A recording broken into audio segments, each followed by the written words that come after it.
Selamat siang sahabat pembelajar, di mana saja Anda berada, bagaimana kabar Anda siang hari ini? Semoga Anda sehat dan selalu bahagia, sehingga dapat menjalankan aktivitas Anda dengan baik sesuai dengan rencana yang sudah Anda canangkan, dan pasti ada target-target yang bisa Anda raih dalam hari-hari ini, meski kita masih terus di masa pandemi COVID-19.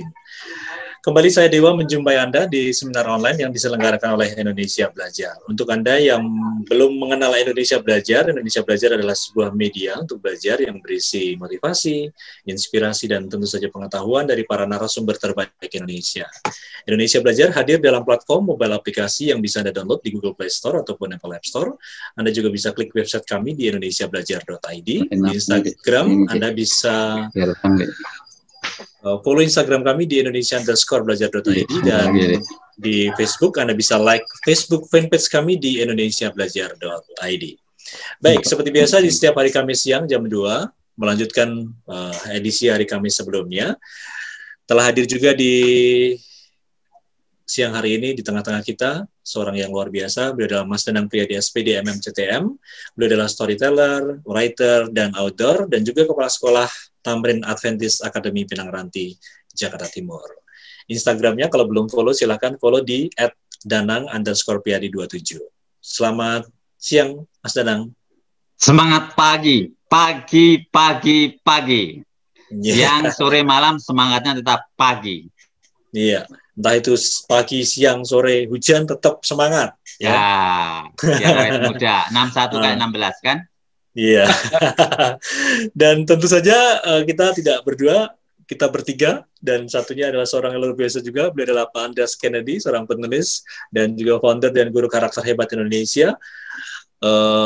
Belum follow Instagramnya, silakan follow di @andreaskennedy21. Selamat siang Pak Andreas. Semangat pagi Pak Dewo, Pak Danang, dan semua teman-teman yang hebat pada siang hari ini. Ya, selamat berjumpa kembali di acara pada siang hari ini. Salam karakter hebat. Yes. Kalau Mas Danang apa, salam Danang ya, datang untuk menang. Kalau Pak Andreas datang untuk menang. Oke. Semangat terus ya. Dan siang hari ini kita akan lanjutkan dengan Great Character bagian kedua. Subjudulnya Developing Positive Habit ya. Kita akan mengetahui apa pemaparan dari Pak Andreas khususnya, dan nanti ada pemaparan dulu dari Pak Mas Danang ya. Kenapa saya manggilnya Mas Danang tadi ini Pak Andreas ya? Kalau saya kan masih muda, orang Jawa ya Mas. Kalau Pak Andreas kan rambutnya dia sudah perak, lebih kaya dari saya hanya tembaga hitam. Kalau Mbak Devi itu merah, dia emas, dia lebih kaya lagi. Cuman dia rendah hati, nggak ikut bicara. Tapi boleh tanya kok Mbak Devi. Iya, bukan hanya Mbak Devi saja ya. Mungkin sahabat pembelajar juga bisa bertanya nanti. Oh ya, ini tadi ada yang mau daftar dari Jogja, dari Solo, dari Pekanbaru, lumayan kemana-mana. Indonesia Belajar, betul ya. Ya, oke. Untuk Anda yang join siang hari ini nanti juga bisa bertanya. Silakan tulis di Zoom group chat, atau kalau mau langsung bicara bisa buka mic-nya nanti di sesi tanya jawab ya.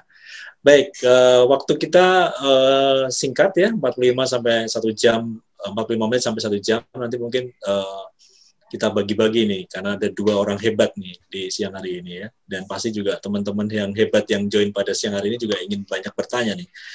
Baik, Mas Danang dulu, silakan Mas. Ini bagaimana nih karakter kedua ini? Ya, saya mau ngasih pendek aja ya. Jadi ini saya memperhatikan dari kehidupan nyata. Kemarin itu saya dapat kiriman video itu, namanya sih Sarinem atau Suminem, tapi dia menjadi penyanyi hebat di Hong Kong. Meskipun awalnya dari pembantu rumah tangga. Yang saya maksud di sini ini, kamu jangan merasa rendah hanya sebagai pembantu rumah tangga, merasa hanya dari asal Indonesia. Indonesia itu hebat, apalagi ada guru karakter hebat. Nah, nanti kan bisa dijelaskan itu. Lalu ada satu lagi, menjadi juara Italian Idol, coba, luar biasa. Itu saat tampil itu semua sampai jurinya itu ikut berdiri, ikut nyanyi, ikut bersorak, itu luar biasa. Jadi kalau sudah semua seperti itu, memang mau nggak mau mesti juaranya dong. Nah, ini luar biasa.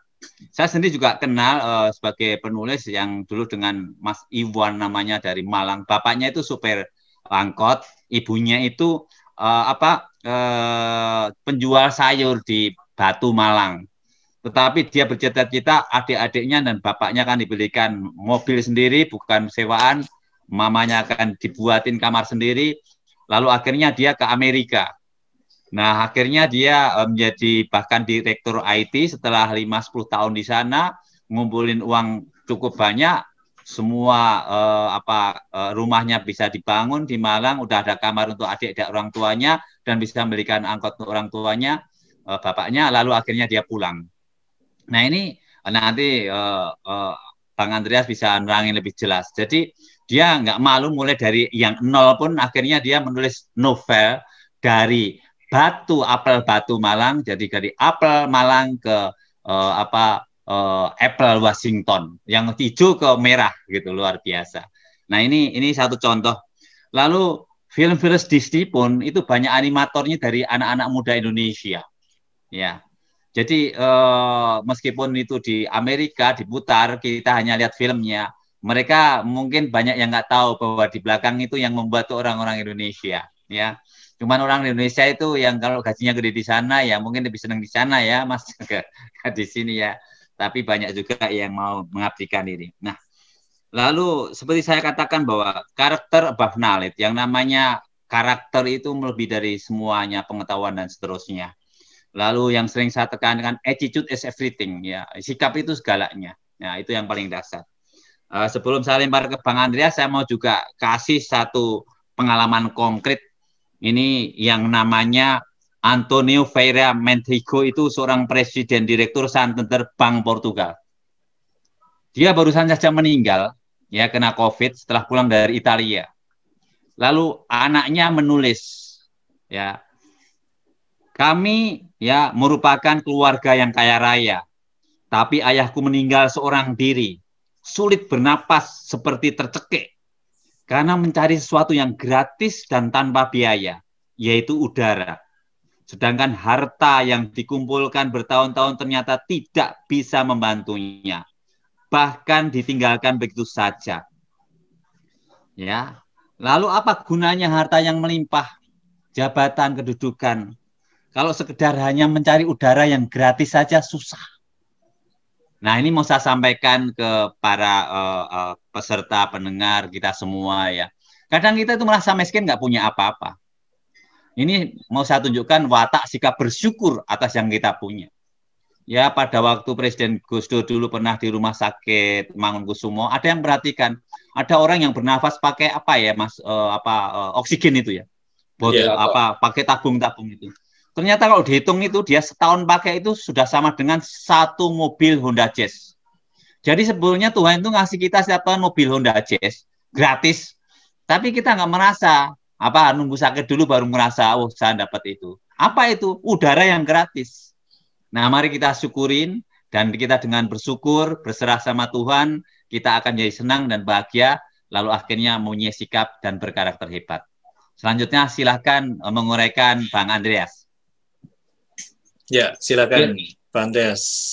Iya, terima kasih sekali lagi buat Pak Danang yang luar biasa, energinya terus mengalir kepada kita semua, terutama di komunitas Indonesia Belajar pada hari ini. Saya ingin menyapa semua teman-teman yang hebat. Saya lihat ini ada para sahabat-sahabat saya juga, ada Ibu Wiwin, Ibu Guru dari Tarakanita ini. Ada Bu Taati dari Kepala Asrama dari ini nih, dari mana, Sedes nih, dari apa? Magelang ya. Selamat siang. Ini ada Ibu Yulianti, Pak Ade, Pak Hima, ya semuanya saya sapa. Ya, selamat siang dan salam karakter hebat. Terima kasih sudah bisa bergabung pada kesempatan siang hari yang sangat berbahagia ini. Dan mungkin sebelum saya masuk ke dalam materi, ini ada beberapa teman-teman yang baru join kan pada kesempatan hari ini. Mungkin saya akan menarik sedikit materi yang sebelumnya, karena pada kesempatan ini kita masuk ke dalam pembahasan grid karakter part kedua. Ada masuk ke bagian yang kedua. Sedangkan di dalam buku saya, di dalam buku yang The Diamond Within You ini kita ada 4 bab, dan bab yang pertama kita akan mengumpas tuntas itu tentang karakter hebat atau grid karakter. Nah, di dalam grid karakter itu ada 4 sub bagian. Yang pertama kemarin kita sudah bahas, yaitu tentang bagaimana kita menciptakan dan membangun sistem keyakinan diri yang positif. ya, sistem keyakinan diri. Jadi semua apa yang akan kita kerjakan dalam setiap kehidupan kita itu sebaiknya kita mulai dari satu belief. Kita bangun satu keyakinan yang positif tentunya. Ya. Nah, keyakinan itu pada hari ini kita akan bahas ada 4 bagian nanti ya. Yang pertama, bagaimana kita bisa menjadi pribadi yang bisa bertanggung jawab 100% dalam kehidupan, tidak boleh kurang 1% pun. Kemudian itu sudah kita bahas sebelumnya, dan hari ini kita akan lanjuti bagaimana kita bisa membangun dan menciptakan kebiasaan yang positif ya. Dan subbab yang pertama, bertanggung jawab 100%, kemudian memiliki keyakinan bahwa tidak ada yang tidak mungkin dalam hidup ya, nothing is impossible. Kemudian yang ketiga, kemarin kita juga bahas tentang bagaimana bisa memiliki bahwa keyakinan bahwa Tuhan itu menciptakan setiap manusia pasti dengan satu tujuan yang mulia. Ya. Pastinya kita semua hadir di sore hari ini, datang ke tempat ini untuk belajar bersama, juga tentunya punya tujuan. Dan tujuan itu pasti juga tujuan yang sangat mulia. Kita akan lihat nanti di ujungnya seperti apa. Kemudian yang keempat, kemarin kita juga harus mempunyai keyakinan untuk memiliki bahwa setiap manusia itu pasti bisa menjadi pemenang sejati dalam hidup. Ya, jadi ada 4 keyakinan yang harus kita bangun kalau kita ingin memiliki satu karakter hebat namanya. Dan teman-teman yang hebat juga mungkin tahu karakter hebat itu bisa kita lihat pada saat kita berada di situasi yang tertekan atau pada saat situasi kita sedang berada di puncak. Kita mendapatkan penghargaan, kita dipuji-puji orang. Nah, jadi pada saat situasi di bawah dan situasi di atas inilah karakter kita, perilaku kita berperan sangat penting. Nah, kalau pada saat situasinya normal-normal aja, itu karakter kita nggak begitu kelihatan. Nah, itu yang disebut dengan temperamen atau watak. Bawaan lahir kita, kemudian gen dari orang tua, ya pola asuh dari orang tua. Tapi yang namanya karakter ini, itu kalau kita melihat kapal diciptakan itu bukan hanya untuk berlabuh. Tapi kapal diciptakan itu untuk menerjang badai, menerjang ombak, menerjang angin. Nah, itu karakter seperti itu yang kita bahas kemarin ya. Nah, kita kemarin belajar 4 wisdom dari para tokoh yang kita kagumi, ada dari Nick Vujicic, kemudian kita belajar dari Bang Handri Satriago, kemudian kita belajar dari Andrea Bocelli, kita belajar wisdomnya juga dari siapa namanya itu, Helen Keller ya, kita belajar dari 4 tokoh itu. Nah, dari 4 tokoh itu memiliki satu benang merah. Nah, benang merahnya adalah bagaimana mereka memiliki respon yang benar dari setiap peristiwa yang mereka alami, yang kita tahu semua. Kalau kita lihat perjalanan hidup mereka, itu semuanya lebih memilukan daripada kita semua yang hadir di tempat ini. Ya, kalau kita tahu, kita pelajari biografinya, kemudian latar belakang keluarga mereka, tapi benang merahnya satu, mereka memiliki respon yang benar dan terhadap setiap peristiwa yang mereka alami. Benang merahnya apa itu dia? Mereka tidak pernah komplain dengan keadaan, tidak menyalahkan lingkungan, tidak menyalahkan orang lain, tidak menyalahkan Tuhan, dan mereka memberikan respon yang benar bahwa ini adalah suatu tujuan yang mulia, yang pasti Tuhan ciptakan setiap orang dengan segala kekurangan, tapi ada kelebihan di sisi yang lain. Ya, nah hari ini kembali kita akan belajar kekurangan kita seperti apa dan kelebihan kita itu seperti apa. Ya, kita akan belajar banyak hari ini. Oke, itu mungkin pembukaan di awal. Kita akan masuk sekarang ke dalam subbab yang kedua. Ya, boleh saya share screen ya, Pak Dewo? Ya, Pak Des, silakan Pak Des. Tapi by the way, suara saya kedengaran nih Pak Dewo ya? Jelas. Mantap. Oke, siap. Oke, kemudian sebentar, saya akan buka slide.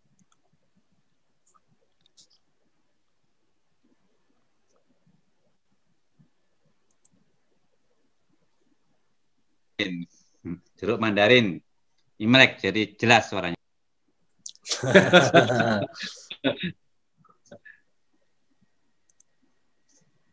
Oke. Ya, ini kelihatan ya? Ini kelihatankah, Pak? Sudah, Pak. Sudah kelihatan. Mungkin kalau kemarin ada beberapa teman-teman yang hebat belum bisa hadir, ya mungkin ini yang bagian yang slide terakhir, tapi sangat penting untuk kita pahami bersama. sebagai batu pijakan awal untuk kita masuk ke dalam subbab yang kedua, ya. Di bab yang pertama ini, intisari yang pertama adalah kita belajar bersama tentang bagaimana kita bisa memberikan respon yang benar terhadap setiap peristiwa yang kita hadapi, baik itu peristiwa yang buruk, peristiwa yang memilukan, atau peristiwa yang baik, dan peristiwa yang penuh penghargaan, tapi tetap kita harus memberikan respon yang benar. Itu adalah intisari dari karakter hebat, ya. Jadi setiap orang, walaupun peristiwanya sama dalam hidup, tapi begitu responnya berbeda-beda, maka hasilnya akan berbeda. Maka ini rumusan yang sederhana saya bikin, P plus R sama dengan H. P sama dengan peristiwa atau event. Seperti hari ini kita semua mengalami peristiwa COVID-19, itu juga bisa saja kita memberikan respon yang keliru. Tetapi kalau kita ingin memiliki hasil yang baik, yang benar, responnya harus benar. Nah, kemudian kita masuk kemarin dengan analogi ini ya, analogi perahu layar ya. Kalau kita ingin mencapai garis finish dari start awal, tentunya kita tidak bisa kalau kita tidak mengikuti perubahan arah angin. Ya, kita harus mengikuti arah angin itu kemana, dan kita mengikuti supaya kita bisa sampai ke garis finish. Ya, itu adalah salah satu analoginya. Dan kemudian hari ini kita mulai masuk kepada menciptakan dan membangun developing positive habits. Ya. Ya, dalam subbab yang kedua ini nanti saya ada mengundang satu sahabat saya, dia salah satu leaders dalam super great team saya juga. Nanti namanya Bro Ari, dia akan sharing tentang bagaimana bisa membangun habit yang positif dari sebelum krisis sampai dengan krisis saat ini. Beliau sudah mencapai banyak pencapaian dalam bidang karir, dalam bidang kesehatan, dan juga dalam bidang keluarga. Ya, nanti kita akan dengar 5 menit, saya akan berikan kesempatan. Nah, dalam bagian yang awal ini, saya memberikan subjudul materi ini adalah bagaimana menciptakan dan membangun kebiasaan yang positif. Mungkin dari kita sampai hari ini masih ada yang jatuh bangun dalam membangun habit yang positif ini. Tentunya mudah-mudahan setelah kita belajar bersama hari ini, developing positive habit kita akan semakin baik. Bukan semakin turun, tapi akan semakin baik. Ya, karena banyak contoh-contoh yang nantinya akan kita bisa sharing pada kesempatan hari ini. Saya katakan intisari dari 8 keseimbangan ini namanya living in harmony. Ya, keharmonian atau keharmonisasi dalam kehidupan saya bagi ke dalam 8 aspek. Yang pertama adalah aspek spiritual. Kemudian aspek kedua adalah aspek keluarga. Aspek yang ketiga ini adalah aspek karir. Aspek yang keempat adalah aspek kesehatan. Yang tadi Pak Danang sudah ngomong tentang kesehatan, bahwa saat ini tuh ternyata yang paling mahal kalau kita belajar dari krisis pandemi COVID-19 ini, ternyata memang dalam hidup salah satunya yang paling mahal itu adalah kesehatan. Kemarin di awal kita sudah belajar bahwa setiap hari Tuhan memberikan karunia kepada kita 3 ya. Satu adalah nafas yang gratis sampai hari ini. Kita masih bisa menghirup begitu bebas nafasnya tanpa bayaran sedikit pun. Betul ya Pak Danang? Tapi banyak sahabat kita atau saudara kita yang saat ini sedang berada di rumah sakit, mungkin mereka menggunakan ventilator dan tabung oksigen dan lain-lain. Kemudian yang kedua adalah waktu 24 jam. Saya juga sangat berterima kasih dan sangat respect kepada teman-teman yang hebat masih mau menyempatkan diri untuk bisa hadir, mengorbankan sedikit waktunya di hari ini untuk belajar bersama. 24 jam tidak ada yang dibeda-bedakan. Yang ketiga adalah bagaimana kita bisa memegang otoritas yang mutlak dari Tuhan untuk bisa memilih dan memutuskan setiap hari itu harus memilih, membuat respon yang benar. Ya, 3 hal itu. Kemudian yang kelima, ini kita akan belajar banyak tentang bagaimana kita bisa mengelola keuangan. Aspek yang kelima.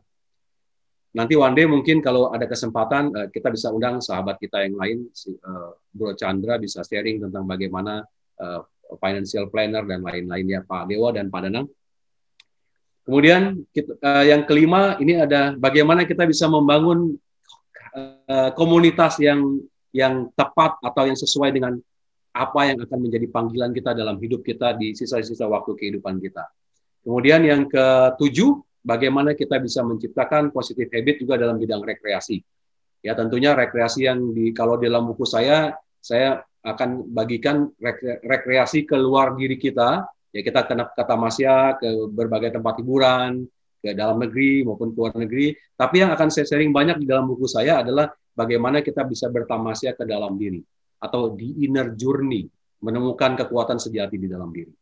Yang terakhir ini adalah aspek kontribusi, karena pada akhirnya dia apa-apain juga, manusia yang hebat atau manusia yang baik itu adalah manusia yang bisa memberikan kontribusi atau bermanfaat bagi orang lain atau bagi lingkungannya. Nah, ada 8 aspek ini. Nanti saya berharap ya teman-teman yang hebat pada hari ini coba bikin mapping. Nanti kalau ada kertas silakan tulis. Ada 8. Silakan aspek spiritual, kemudian keluarga, karir, kesehatan, keuangan, komunitas, rekreasi, kontribusi. Nah, kita potret hari ini, kita potret secara jujur, kita potret. Kira-kira nilai kita di aspek spiritual nilainya berapa? Let's say misalnya nilainya 8 atau nilainya masih 6. Gitu ya, kalau kita pakai nilai 1 sampai 10 ya. Kemudian aspek keluarga, saat ini nilainya berapa? 7, 8, atau 10, atau mungkin 5. Ya, aspek karir misalnya berapa? 7, atau 9, atau 6, dan seterusnya sampai kontribusi. Itu kira-kira kita mapping, kita potret per hari ini, berapa nih nilainya dari masing-masing aspek ini. Nanti pada akhir sesi ini, nah, kita akan ada yang namanya, kan ada pre-test, ada post-test yang buat pribadi masing-masing. Tentunya tidak diuji lagi pada akhirnya. Kita menguji diri kita masing-masing. Mapping ini kita potret hari ini. Nanti begitu kita sampai akhir sesi, nah teman-teman yang hebat nanti punya satu komitmen diri.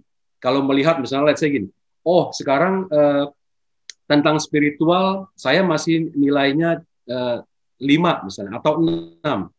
Ada apa yang akan saya perbuat? Dan target saya berikutnya apa? Kemudian aspek tentang komunitas. Oh, saya sekarang belum punya komunitas nih untuk bisa mencapai pertumbuhan karir saya atau mencapai calling saya atau mencapai tujuan hidup saya. Nah, coba kita nilai masing-masing. Ya, oke ya, sama-sama kita belajar. Kan namanya juga membangun positive habits yang selama ini mungkin belum begitu baik. Nah, mudah-mudahan dengan sharing pada siang hari ini kita bisa meng-create step by step, little by little, kita menuju ke arah yang lebih baik. Ya, oke, alright. Kita akan mulai dengan yang pertama, spiritual.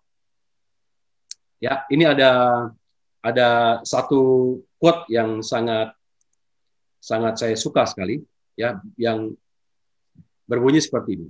Membangun anak berkarakter yang kuat lebih mudah daripada memperbaiki orang yang rusak. Ya, saya ulang kembali. Membangun anak berkarakter kuat lebih mudah daripada memperbaiki orang yang rusak. Ini quote dari Frederick Douglass. Beliau adalah salah satu negarawan di Amerika Serikat. Tadi seperti yang Pak Danang katakan di awal, karakter is beyond knowledge. Karakter itu semua di atasnya para ilmu atau bidang-bidang ilmu apapun. Jadi karakter is the foundation. Jadi benar-benar jadi fondasi. Ya, kita akan lanjutkan. Nah, spiritual nih. Spiritual, mungkin kan kita lihat di sini teman-teman yang hadir di kesempatan hari ini kan dari berbagai macam kota, berbagai macam latar belakang, berbagai macam keyakinan, agama, sangat diverse ya, sangat berbeda. Nah, yang kita akan sharing pada hari ini tuh tentang spiritual itu mungkin kalau di Muslim atau di Kristen atau di agama Hindu, di Buddha dan Konghucu dan lain-lain pasti mengajarkan kita dalam kita beragama itu di atasnya itu ada kemanusiaan kan ya. Jadi atau dengan pengertian yang lain, cinta itu tidak punya agama. Tapi setiap agama atau keyakinan pasti akan ada nilai-nilai tentang cinta kasih. Gitu. Jadi maksudnya spiritual itu, mari kita bersama-sama membangun Indonesia kita yang kita cintai ini, agar kita bisa menjadi pribadi-pribadi yang tidak hanya memikirkan keyakinan atau agama kita masing-masing, tapi kita coba naik lagi satu level ke atas, bahwa di atas itu semua masih ada nilai-nilai tentang cinta, kemanusiaan, walaupun kita berbeda-beda agama dan keyakinan, tapi kita menggunakan teropong spiritual. Ya, seperti kata-kata bijak yang mengatakan, atau saya pernah ada tulisan juga di dalam buku ini juga, saya menulis tentang waktu itu Dalai Lama itu adalah seorang tokoh agama Buddha yang hadir ke dalam seminar internasional seminar yang dihadiri oleh para tokoh agama dan para mahasiswa di sana. Dan Dalai Lama ditanya oleh seorang mahasiswa, Dalai, kira-kira menurut Dalai Lama agama apa yang terbaik? Kemudian Dalai Lama menjawab, agama yang terbaik itu adalah agama yang bisa semakin mendekatkan diri kita kepada Tuhan. Jadi beliau bukan mengatakan agamanya dia yang terbaik, tapi jadi para penanya mahasiswa itu terkejut, oh gitu ya. Ternyata beliau sangat bijaksana, dan tujuan kita beragama kan salah satunya adalah mencapai kesufian atau mencapai tingkat kebijaksanaan.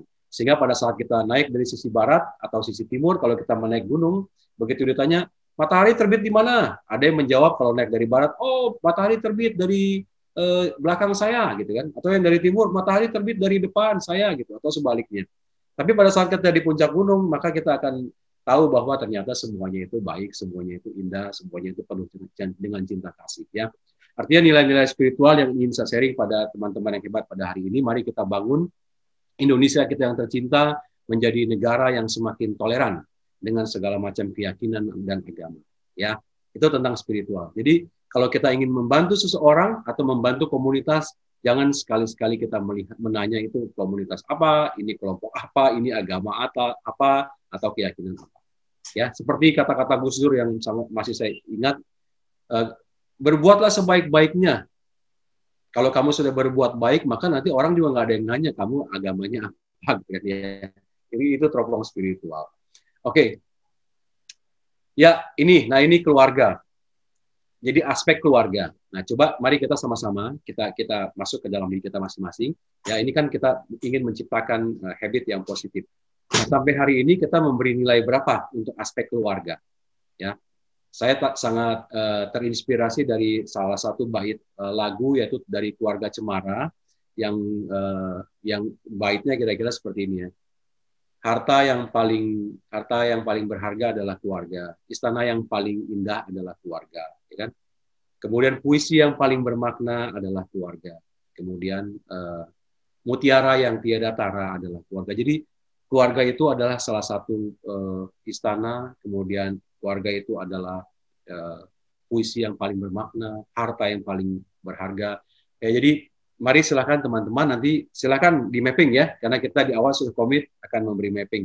Sampai hari ini bagaimana sikap kita, bagaimana perilaku kita dalam membangun kebiasaan yang positif dalam keluarga. Apakah kita memiliki nilai-nilai yang kita tanamkan dalam keluarga kita masing-masing, atau masih belum? Kalau sudah, kita bisa tingkatkan. Kalau belum, mari kita bangun nilai-nilai apa yang akan kita terapkan di dalam keluarga kita. Ya. Kemudian aspek yang berikutnya, karir. Karir sebagai manusia yang bermartabat, ya, tentunya kita kan harus menjadi manusia yang memiliki karir atau karya dalam hidup kita. Ya, tentunya dalam karir ini, kalau saya sharing di buku saya, itu sebisa mungkin kita bisa menemukan talenta dan passion kita yang kita kombinasikan sehingga bisa menjadi satu karir atau karya kita yang bisa kita inspirasikan, yang kita bisa bagikan kepada orang-orang di sekitar kita. Nah, kalau saya belajar dari Steve Jobs yang selalu bilang, kalau kita belum bisa menemukan belum bisa melakukan apa yang kita cintai, maka ya cintailah apa yang kita lakukan gitu. Ya, faktanya hari ini misalnya saya dan Pak Danang, Pak Dewo, dan teman-teman semua yang hebat bisa ketemu di tempat ini pasti kita sedang melakukan apa yang kita cintai nih. Kalau nggak mungkin kita berkorban waktu untuk hadir ke tempat ini, sama-sama belajar dan sharing, itu pasti kita akan menemukan kecintaan kita terhadap apa yang kita lakukan. Di luar itu kan kita masing-masing kita punya profesi nih. Ada yang punya profesi seorang guru, kepala sekolah, profesional, ada yang penulis, kemudian ada yang entrepreneur, ada juga yang menjadi host seperti Pak Dewo dan teman-teman yang lain. Nah, mari kita sama-sama membangun suatu nilai-nilai dalam karir. Do what you love and love what you do. Lakukanlah apa yang kita cintai dan cintailah apa yang kita lakukan. Jadi kombinasi kedua fenomena ini yang saling berkorelasi satu dengan lainnya akan menciptakan kita sebagai manusia yang semakin hari semakin baik karirnya, semakin hari semakin bisa berkarya. Ya, oke ya. Kemudian, ini tentang kesehatan nih. Tentang kesehatan nanti saya minta Bro Ari bisa sharing di forum kita pada siang hari ini. Pencapaian yang dicapai oleh teman kita Ari ini adalah dia bisa mencapai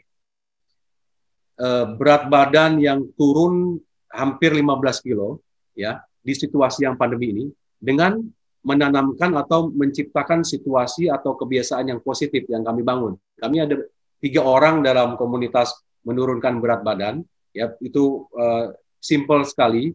Kita hanya membangun habit-habit yang positif, dimulai dari keyakinan yang positif, kemudian habit yang positif, dan komunitas ini saling mempengaruhi secara positif ya, dan juga hasilnya bisa kita ketahui seperti hari ini ya. Saya akan stop share dulu, silakan nanti Pak Ari sharing.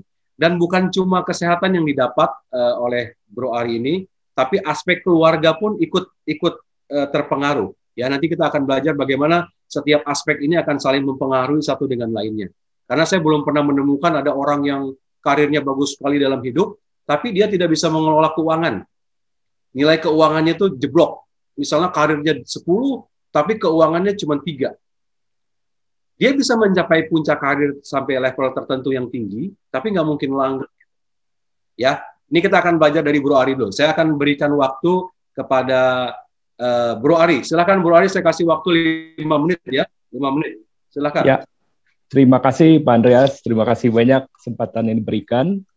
Terima kasih kepada Pak Danang dan Pak Dewo. Dan salam karakter hebat. Ya, salam karakter hebat. Suaranya terdengar ya Pak ya? Terdengar Pak. Oke Pak. Baik, dari kesempatan ini saya akan sharing mengenai keyakinan diri yang positif yang dibangun di tim kita dari guru saya Pak Andreas dan tim kita Pak Doni.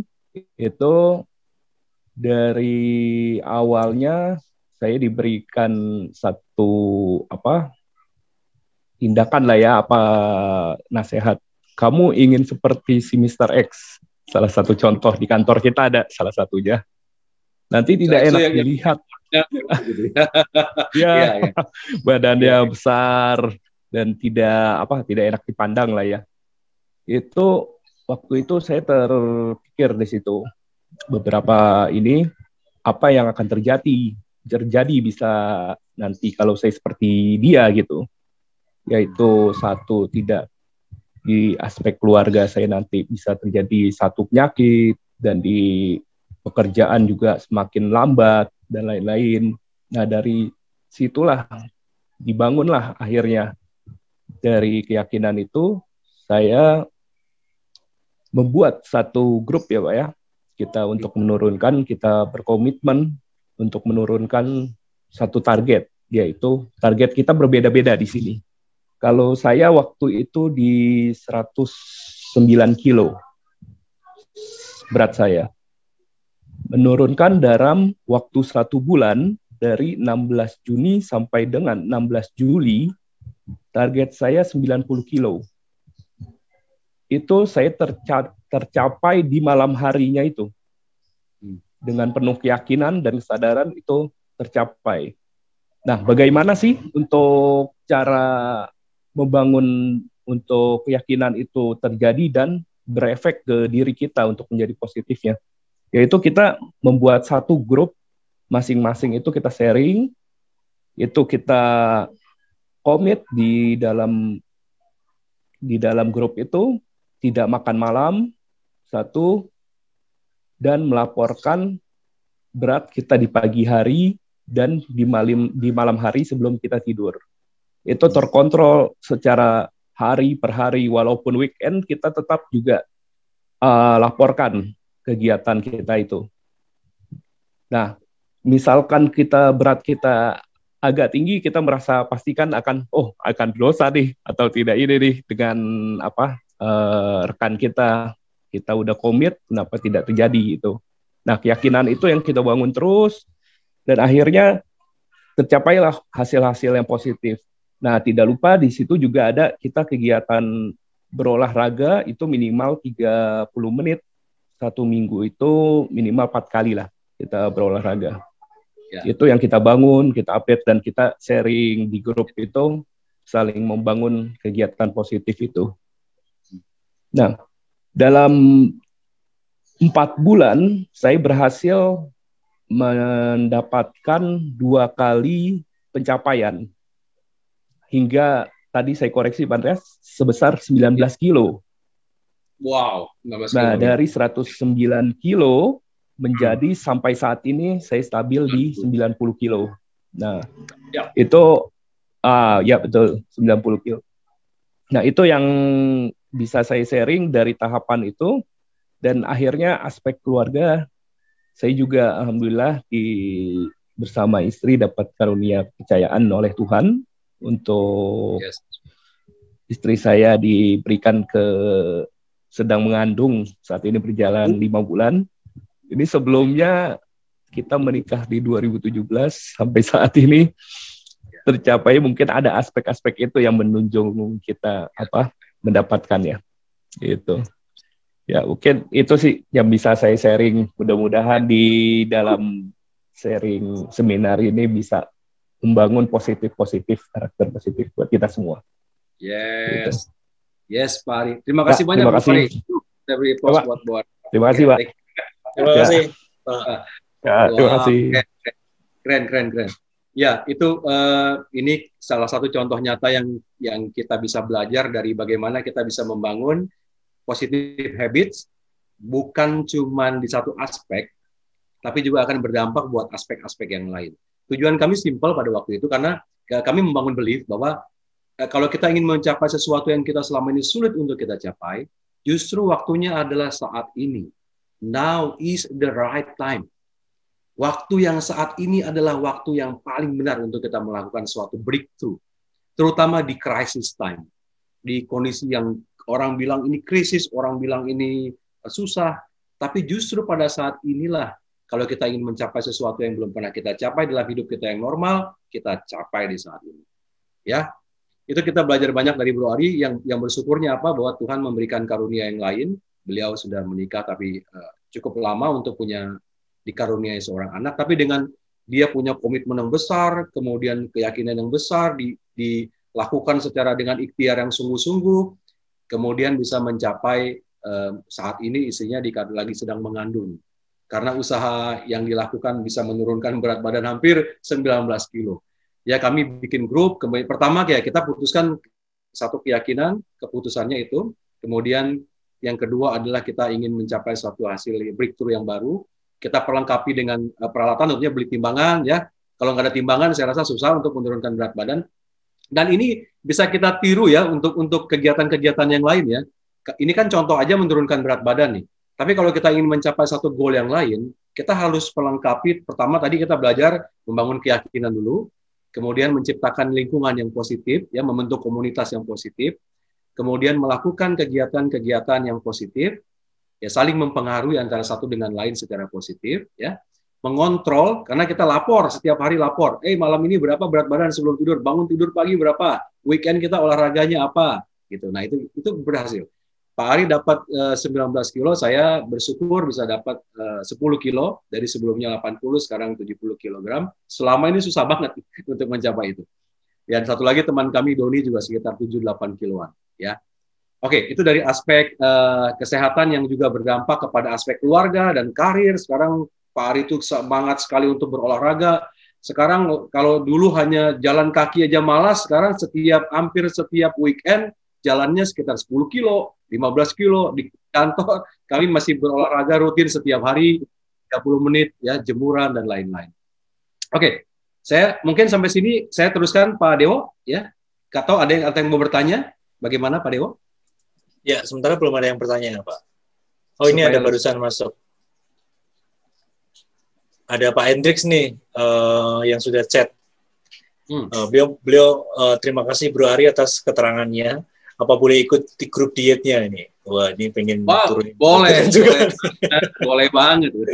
Iya. Boleh banget. Ya. Mungkin Bro Ari bisa komunikasi sama Pak Hendrix ya. Atau bisa share nomor teleponnya atau gimana nih biar Pak Hendrik bisa ikut. Ya. Ya, gitu aja nih. Ya. Baik. Bisa ya Bu Ari ya? Bisa. Nanti saya kasih nomornya. Nanti saya kasih nomornya Pak Hendrik. Ya. Oke, siap.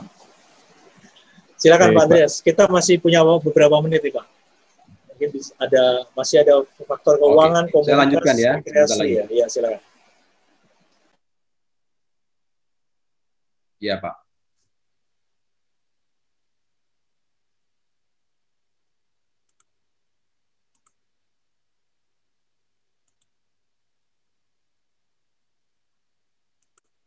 Ya, kesehatan sudah. Kemudian kita akan lanjutkan dengan yang berikutnya. Oke. Ya, keuangan. Nah, dalam aspek yang keuangan ini, saya banyak belajar dari Robert Kiyosaki dan John Maxwell ya. Tapi saya intisarikan secara sederhana, saya punya rumus 80, 10, dan 10. Nanti teman-teman tentunya punya allowance masing-masing nih. 80 itu artinya apa? Ini yang simple ya, simple aja nih. Bisa juga 80 ini menjadi 70, kemudian yang 10 bisa menjadi 20, atau 10, atau 15. Pembagian porsinya. Nah, 70 atau 80% itu setiap income yang kita dapatkan dalam setiap karya kita, baik itu yang masih punya penghasilan tetap di kantor, atau ada penghasilan tambahan di luar kantor, itu 70-80% itu digunakan untuk biaya, menutupi biaya hidup kita. Ya. Kemudian yang 10%-nya lagi itu digunakan untuk investasi. Baik itu tabungan, atau deposito, atau ikut main investasi saham, ya obligasi, dan lain-lain. Dan 10% yang terakhirnya itu digunakan untuk kegiatan amal. Ya, untuk kita giving, the power of giving. Kita berbagi kepada orang-orang di sekitar kita, baik itu menyumbang ke komunitas lingkungan kita, atau komunitas yang lebih gede lagi, misalnya untuk anak program beasiswa, anak asuh, dan lain-lain. Jadi konsepnya 80, 10, 10, atau 70, 15, 15. Ya, jadi kalau kita bisa mencapai 5 aspek tadi, tapi keuangannya gagal, biasanya kok kita nggak pernah bisa langgeng untuk mencapai living in harmony yang tadi kita sebutkan di awal. Ya. Oke, jadi konsepnya itu 70, 15, 15 silakan, atau 70, 20, 10, atau 80, 10, 10 ya. Jadi tetap harus kita kelola. Kalau enggak, dan prinsipnya yang paling penting apa? Sebenarnya dalam hidup itu bukan berapa besar income yang kita dapatkan, tapi berapa besar yang kita bisa tabung, yang kita bisa bagikan kepada orang-orang di sekitar. Ya, itu tentang keuangan secara simpel. Nanti di buku saya itu dijelaskan secara lebih detail. Kemudian kita lanjut ke aspek berikutnya adalah aspek tentang komunitas ini nih. Saya belajar banyak dari cara membangun komunitas ini. Contohnya gini ya, contohnya kalau saya ingin menulis buku gitu kan, menulis buku. Saya belajar dari guru saya itu Jack Canfield dalam bukunya ini Success Principle ya. Itu ada prinsip ke-14 itu beliau bilang kita just lean into it, condongkan aja lah diri kita tuh kita mau kemana arahnya, condongin aja gitu. Nanti tentunya kita akan masuk ke dalam komunitas yang tepat. Seperti misalnya saya berusaha untuk bergabung dengan Pak Danang ya, dan saya beli buku-bukunya Pak Danang ini yang saya beli karena saya juga ingin masuk ke dalam komunitasnya Pak Danang, agar saya juga punya spirit yang sama untuk bisa menghasilkan satu karya, menulis buku, dan bisa sharing kepada teman-teman pada sore hari ini. Jadi komunitas ini menurut saya penting sekali untuk kita bangun kebiasaan-kebiasaan yang positif, karena ingat, kalau kita ingin menjadi orang yang bisa berkarya dalam bidang menulis, atau berkarya dalam bidang yang lain ya, tentunya kita harus masuk ke dalam komunitas yang tepat. Kalau komunitasnya tidak tepat, biasanya kita tidak akan bisa terbang sama-sama. Ya, kemarin Pak Danang juga mengatakan the same bird will flock together ya. Burung-burung yang sama itu akan hinggap di dahan yang sama. Nah, kalau kita ingin menjadi sesuatu atau ingin berbuat suatu karya yang tertentu seperti hari ini saya bisa bagi kepada teman-teman, ya kita masuk ke dalam komunitas penulis, komunitas trainer, atau komunitas yang punya visi misi untuk membangun Indonesia ke depan seperti apa ya. Komunitas ini penting sekali. Tadi siapa tadi itu yang ingin bergabung ke dalam komunitas menurunkan berat badan, nah itu udah salah satu breakthrough tuh dalam hidup. Ya, ingin menerobos masuk ke dalam tim itu karena beliau mungkin punya target untuk bisa menurunkan berat badan. Ya. Dan hari ini Mungkin ada nanti teman-teman yang hadir di sini juga ingin masuk ke dalam komunitas kita. Ya mungkin nanti saatnya komunitas ini bisa kita kembangkan menjadi komunitas yang bisa saling membangun satu dengan yang lainnya. Ya, bisa saling memberikan feedback, memberikan saran, kemudian bisa bikin satu kegiatan yang bisa berimpact kepada lingkungan yang besar. Ya, nanti mungkin Pak Danang, Pak Dewo, kita bisa pikirkan ke arah sana ya Pak ya. Oke, kita lanjut. Kita lanjut. Nah, ini rekreasi nih. Rekreasi kalau di dalam buku saya berbagi kepada teman-teman itu harus imbang. Baik rekreasi keluar diri kita, mencari kesenangan dengan berekreasi ke gunung, ke pantai, ke laut, ke kebun binatang. Tapi kita juga jangan lupa, kita harus masuk ke dalam diri kita untuk menemukan tempat-tempat yang indah di dalam diri. Banyak sekali. Untuk menemukan apa? Untuk menemukan diamond yang Tuhan berikan kepada kita. Karunia-karunia yang Tuhan berikan kepada kita. Baik itu karunia talenta, karunia passion, karunia-karunia potensi diri yang lain, sehingga kita bisa menjadi great leader, membuat karya masterpiece dalam kehidupan kita dengan sisa waktu yang masih kita miliki. Ya, the inner journey paling penting. Ya, baik itu kita melakukan meditasi, kita yoga, kita hening sendirian untuk masuk kembali ke dalam. Ya, salah satunya juga saya bisa menulis buku ini karena saya sering sekali melakukan perjalanan ke dalam diri. Apa sih dalam hidup itu yang kita ingin tinggalkan, legacy apa yang akan kita tinggalkan gitu ya dalam hidup ini. Oke ya, kemudian kebiasaan yang terakhir ya, ini adalah kontribusi atau contribute something. Nah, saya sangat terinspirasi dengan salah satu tokoh yang namanya Butet Manurung. Kalau kita tahu Butet Manurung adalah salah seorang guru yang mengajarkan sekolah alam, ya, dia mengajarkan di suku Kubu di suku Rimba di Jambi, dan dia mengorbankan waktunya hanya untuk memberikan pendidikan kepada masyarakat rimba di sana. Ini salah satu contoh ya.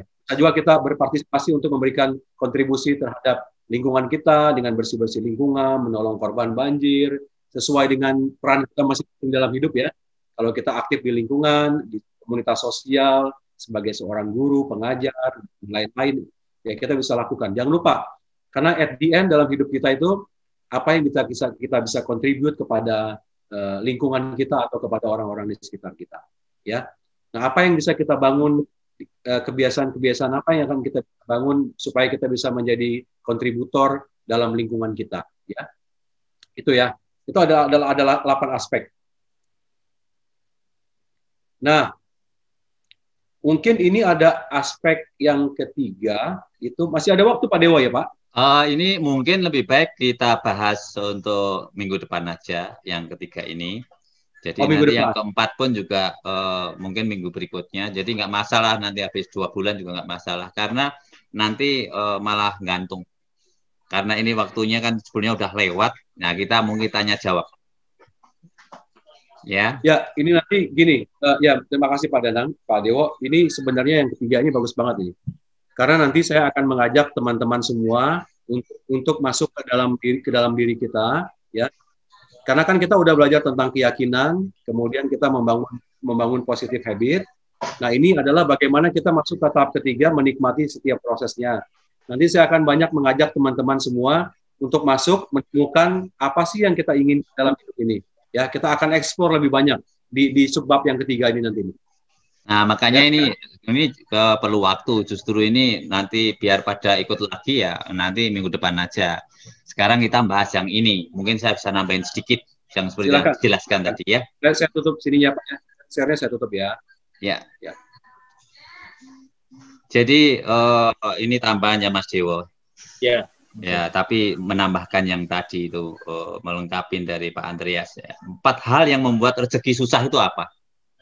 1, orang bermalasan dan suka menunda. Tadi ngomong soal burung ya, ada alebet. Orang yang daftar duluan pasti mungkin lebih murah. Burung yang berangkat pagi-pagi dapat cacing banyak. Karena apa? Karena kan kalau siang-siang cacing udah kepanasan, ada matahari tadi, nanti dia susah. Sama, orang berangkat kerja, itu pagi-pagi pasti akan lebih tenang, lebih enak, karena nggak kena macet, sehingga lebih siap.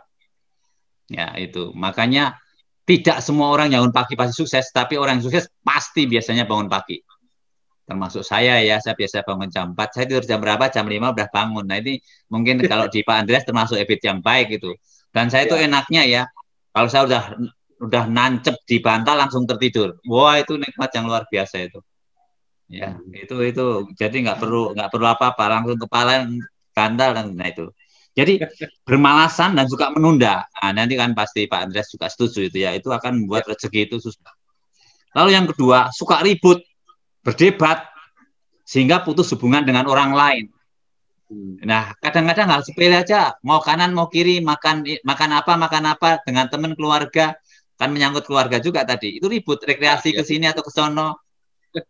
Nah, ini kan ribut. Nah, kalau kita suka mengalah, kalau saya itu senang mengalah. Justru saya itu kalau ngikutin orang maunya kemana, makan apa, saya jadi kaya. Tapi kalau, soalnya gini, saya pernah ngajain teman-teman itu jalan-jalan tuh ke Sumatera, kemana aja, ke Medan, ke Pekanbaru, ke Padang, ke Jambi. Tapi lucunya orang itu selalu kemana-mana makannya nasi goreng doang. Aneh saya bilang itu. Di Medan mestinya makan mie Medan, ya kan? Di Padang ya mungkin makan itu gulai kepala ikan, ya toh? Mestinya gitu. Jadi lucu. Kamu gimana sih kemana-mana nasi goreng terus gitu. Nah ini kan makanya suka ribut kadang-kadang hal sepele seperti itu. Lalu 3, itu tidak hormat, tidak sayang, atau lupa pada orang tua. Nah ini kan penting banget ini menyangkut Imlek ya besok ya. Ini saya nggak tahu Pak Andreas ini ikut Imlek nggak itu. Kan biasanya beli bandeng itu. Saya kemarin lihat di Rawabelong itu satu bandengnya ada yang harganya 500.000 loh. Kalau dilihat dari harga mungkin mahal, tapi kalau ini sebagai tanda kasih sayang orang tua, oh Anda nggak bisa lo balas orang tua. Ya, kasih anak sepanjang penggalah, kasih mama sepanjang jalan atau tidak terbatas. Ya, nah ini mesti dibalas. Yang kita mesti bersyukur masih pada orang tua itu hormat. Kemarin bapak saya itu bilang, wah kamu kalau sayang sama aku, kamu transfer dong 100-200, tak transfer 500. Ya, jadi dia pasti kaget gitu loh. Kok kasih banyak banget? Ya saya bukan ikut Imlek, tapi ya saya orang Jawa pun juga harus menghormati orang tua. Hormatilah ibu bapakmu akan dipanjangkan umur di negeri yang dijanjikan Tuhan padamu. Itu hukum Allah itu. Ya. Jadi kita selagi punya orang tua bukan harus ayah ibu sendiri loh. Saya terhadap Mas Dewo atau mungkin dengan Bang Andreas, dia saya anggap sebagai orang tua saya dalam hal ilmu pengetahuan, dalam hal pengalaman jadi host, MC dan seterusnya. Ya, kalau saya rambutnya hitam sementara Bang Andreas sudah perak lebih kaya, saya harus juga menghormati beliau, maka tak kasih kesempatan lebih banyak kan. Nah, yang terakhir itu adalah pelit, tidak mau berbagi. Kan masuk tadi dalam makalahnya itu. Saya itu ya tadi itu ya beli. Setiap kali saya beli kelapa hijau itu uang 50.000 kembali 20. Itu gantian tak kasih tukang-tukang ojek di depan. Tapi sayangnya kadang-kadang semua itu pada siap untuk dikasihkan. Gantian dong gitu kan. Tapi kalau lagi ada tukang sapu jalanan, dia hanya minum air kelapa, kayaknya kelaparan, tak kasih orang air kelapa. Atau lihat tukang sapu atau jual sapu, diem aja tak kasih. Nah kemarin sama istri saya beli obatnya mami itu obat penurun darah tinggi itu cuma 12.500. Ada seorang bapak kayak menangis membawa sekantong beras itu dia mau jualan. Apa yang saya lakukan? Malah kembalinya 50.000 tak kasih dia. Kaget dia. Udah nasinya atau berasnya dibawa pulang untuk makan di rumah. Ini yang 50.000 untuk beli lauk. Betapa dia sampai nyembah-nyembah itu terima kasih. Nah, kalau kita menolong pada orang ya, berbagi pada orang yang sangat memerlukan, wah itu sangat berterima gitu loh. Makanya tadi Bang Andreas bilang kan, give and take, kasih dulu kita akan dapat. Itu ada bukunya Adam Grant. Karena apa orang yang kita kasih kan doakan sama kita. Makmur, kaya, sejahtera ya Den. Kalau kita makin banyak, kan doa pada Tuhan, pada Allah makin banyak. Nah rezeki kita semakin banyak. Kita makin ngasih semakin banyak.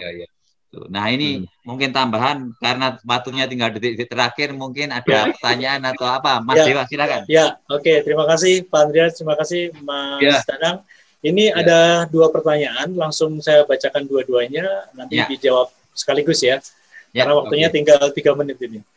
Mas Hima, bagaimana menentukan setiap pencapaian akan komitmen itu? Kemudian ada Pak Roli, aspek rekreasi mempengaruhi kehidupan yang harmoni. Berapa kali yang ideal dalam setahun untuk rekreasi? Oke, silakan mungkin. Ya tergantung saya yang rekreasi aja, saya yang gampang. Nanti komitmennya Pak Andreas. Iya, siap. Jadi kalau rekreasi itu ada orang yang kaya itu bisa setahun 2 kali atau sekali ke luar negeri gitu loh. Kalau saya ke luar negeri ya nggak usah, pasti kirim misalnya ke Batam ya ke Singapura naik kapal, lu kan murah. Dikirim ke Pontianak, ke Kucing naik bus, itu kan murah. Sebenarnya kalau dibikin murah ya murah. Dikirim ke Kupang ya kita ke Timor Leste kan cuma 3 jam ya murah gitu loh. Jadi nggak usah harus kemana-mana. Di rumah pun kalau saya rekreasi di taman depan pun juga bisa. Sama istri ulang tahun pernikahan ke 25 tahun pun kita akan makan mie ayam aja. Kita duduk berdua sudah. Jadi rekreasi bukan satu yang besar-besar. Kalau gambarnya Pak Andreas memang itu cukup mewah. Jadi mungkin ada yang bayangan yang tak ajarin yang sederhana saja. Bakso titoti aja wah nikmat. Nah, yang komitmen yang susah bagian Pak Andreas, silakan. Oke, silakan Pak Andreas. Pak Danang, bagus banget, sangat membumi contoh-contohnya. Ya, tadi Pak Paroli dan Mas Hima ya, pertanyaannya bagus sekali. Mudah-mudahan ini mewakili teman-teman yang lain. Kalau bicara komitmen, tadi Pak Ari, sahabat saya sudah sharing bagus sekali.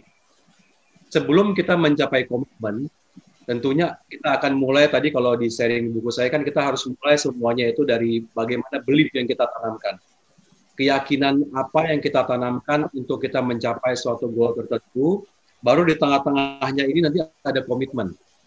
Nah, komitmen itu adalah enak atau tidak enak, kita harus jalanin. Karena nanti di bagian ketiga kita akan bahas minggu depan ya, itu bagaimana kita bisa menikmati setiap prosesnya dengan penuh ketekunan dan sukacita. Karena sejatinya memang itu. Jadi komitmen itu bagian itu. Feel the feeling, rasakanlah rasanya.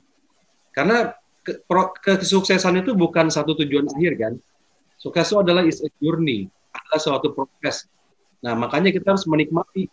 Kalau kita nggak mau menikmati prosesnya, kita nggak mungkin mencapai sesuatu yang kita ingin capai. Jadi komitmen itu menurut saya, kalau kita sudah yakin, kita bangun keyakinan di awal, kita udah kebayang tujuan yang ingin kita capai apa, ya nikmatin aja setiap prosesnya. Kadang-kadang kita gagal, bangkit lagi. Karena begitu terus, sampai nanti kita mencapai garis finish. Just one step ahead at a time. Jatuh, bangun lagi. Kadang-kadang sedih, kadang-kadang happy, kadang-kadang ya bisa mencapai banyak, kadang-kadang dikit, ya nikmatin. That's the true life. Itulah sejatinya hidup. Ya komitmen, ya jalani secara tekun dan penuh sukacita. Itu namanya komitmen. Oke. Baik, terima kasih Pak Andreas. Mas Hima terjawab ya, dan Pak Roli juga terjawab. Mas Hendrik Santosa, udah pasti rekaman ini akan di-upload di YouTube-nya Indonesia Belajar, jadi cek nanti ya, mungkin minggu depan ya, habis Imlek ya. Dari angpau dulu. Dan Pak Hendrik ini membantu saya untuk tadi Pak tambahan dari Pak Danang ya, Mas Danang, ya udah ditulisin semua nih, ada 4 tambahan dari Mas Danang ya. Oke. Baik, terima kasih. Ya. Tadi Pak Mas Danang kan keynote speech ya di awal ya. Sekarang closing statement, silakan. Closing statement-nya gampang. Tadi menjawab yang komitmen. Langkah 1000 mulai langkah pertama. Tadi proses tadi. Jadi nggak bisa lompat. Lalu fall 7, rise 8. Jatuh 7 kali, bangkit 8 kali. Tadi step ahead. Pokoknya seperti itu. Saya sebagai guru kelas-kelas juga gitu. Saya itu belajar semalam lebih dulu daripada murid-murid. Maka kelihatan pinter. Pokoknya lompat satu-satu aja, nanti tahu-tahu banyak. Oke, terima kasih. Ya, makasih Mas Danang. Pak Andreas, singkat closing statement pada Mas Pak Andreas. Singkat ya, saya akan tutup. Tadi kita sudah belajar 8 aspek dalam kehidupan. Saya berharap nanti teman-teman setelah kita belajar sama-sama, bikin mapping di rumah masing-masing, seperti apa potret hari ini, dan bikin komitmen, kita ingin mencapai mappingnya itu seperti apa. Yang paling baik itu ideal. Kalau ya range-nya mungkin antara 7 sampai 8 1 poin. Jangan ada 7 tapi di sini 2. Ini 10, ini cuma 3 ya, supaya seimbang. Itu kan seperti roda. Jadi dia bergerak harus seimbang gitu. Itulah the life in harmony. Ya. Dan saya 77 seperti buku saya. Jadi bagus kan 77. Oke, terima kasih Pak Andreas dan juga Mas Danang Priyadi. Terima kasih juga untuk sahabat pembelajar yang sudah join. Terima kasih untuk Mas Hima, Pak Roli, Pak Hendrix dan juga Bro Ari tadi yang memberikan inspirasi buat kita semua. Oke, kita ketemu lagi minggu depan. Salam sukses luar biasa. Stay healthy.